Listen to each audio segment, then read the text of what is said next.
গেছি। ওই যে মাহি বসাচ্ছে, আবির বসাচ্ছে, দিশান, গৌরব, এদিকে ছোট লেগ পিস মাহির মা, উজ্জ্বলের বউ আর কি, আমি লক্ষ্মী। তারপরে ওইদিকে দেখাও, যে বৌদি রান্না করেছে। আর এদিকে এদিকে এদিকে খেয়ে দেখা যাক কেমন হয়েছে। আমি আমার প্যান্টটা ওকে দেখতে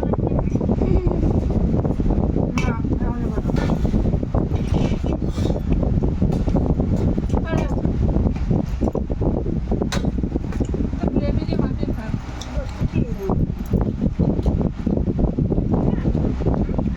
তোমরা কারা কারা খাবে চলে এসো। আমার বড় আছে, দাঁড়াও দেখাচ্ছি। আমার বড়ের থালাটা দেখো, পুরো ভরপুর। জল খাবো ভাত। একদম এই করে বসে রয়েছে। ওই যে আমার মা, আমার মার চোখে একটু ডিস্টার্ব হয়েছে, গৌরবের চোখেও হয়েছে। গৌরব চোখ বন্ধ করো, চোখ বন্ধ করো। আবিরের হয়েছিল, আবিরটা ঠিক হয়ে গেছে। চলো তাহলে সবাই খাও। চোখ দিয়ে হালকা হালকা রক্ত বেরোচ্ছে। খাইনি, অনেক আছে থালায়।